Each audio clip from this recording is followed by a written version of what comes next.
مرتضیٰ صاحب آپ کے پاس آؤں گا، یہ بتائیے پہلے تو عوامی رد عمل کیا ہے؟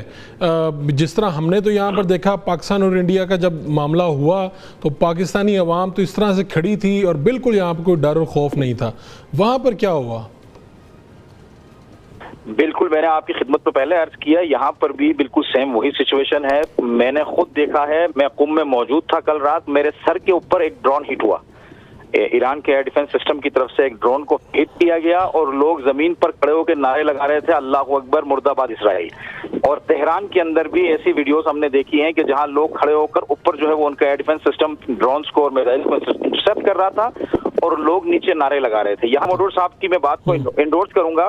دیکھیں، جب ریسنگ کے میدان میں گاڑی ہوتی ہے نا، گاڑی کا کمال نہیں ہوتا ہے، ڈرائیو کرنے والے کا کمال ہوتا ہے۔ اسرائیل فقط ایک گاڑی ہے، یہ پوری دنیا جانتی ہے۔ موڈور صاحب اس بات کو انڈورس کریں گے کہ اس گاڑی کو ڈرائیو امریکہ کر رہا ہے۔ ابھی بھی امریکہ کا تھارڈ سسٹم اور آئرن ڈوم سسٹم دونوں انٹرسپٹ کر رہے ہیں مل کے۔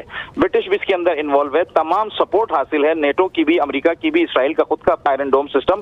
یہ تمام سسٹمز کل رات فیل ہوئے ہیں اور میں نے ویڈیوز دیکھی ہیں کہ اسرائیل کا تل اویو کا جو میئر ہے وہ ایک پورا علاقہ کولیپس ہو گیا، ایک ایریا پورا کولیپس ہو گیا، خاک میں مل گیا، وہاں کھڑے ہو کے اس ایریا کی تفصیلات بتا رہا ہے۔ اس کے علاوہ جو ان کا فورن منسٹری کا جو دفتر تھا یا جہاں پہ ان کی ملٹری ایلیٹس جہاں بیٹھتی تھی وہ والا دفتر، یہ ساری چیزیں پوری کولیپس ہو گئی ہے۔ 50 منزلہ ایک بلڈنگ پوری کولیپس ہو گئی۔ دیکھیں، کل رات تک جنگ ایران میں تھی، اسرائیل نے جنگ کو ایران پہنچا دیا تھا۔ آج رات کے بعد جو گزشتہ رات ہے، اس رات سے جنگ دوبارہ اسرائیل منتقل ہو گئی ہے کیونکہ ان کا ایئر ڈیفنس سسٹم ایکٹیویٹ ہو گیا ہے، میزائل سسٹم ایکٹیویٹ ہو گیا۔ اور ایک اور چیز بتاتا ہوں، انہوں نے کل رات جو نئے میزائل مارے ہیں، خیبر میزائل انہوں نے لانچ کیا ہے۔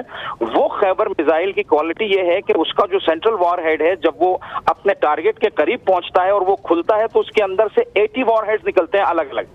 اب آپ اندازہ لگائیے، اگر یہ 100 میزائل مارے گئے تو اس کا مطلب کیا ہوا؟ 800 وار ہیڈ ایک ہی ٹائم پہ، بلکہ 8000 وار ہیڈ ایک ہی ٹائم پہ اسرائیل کے اندر گر رہے ہوں گے۔ یہ سچویشن اب ایران نے وہاں کر دی ہے۔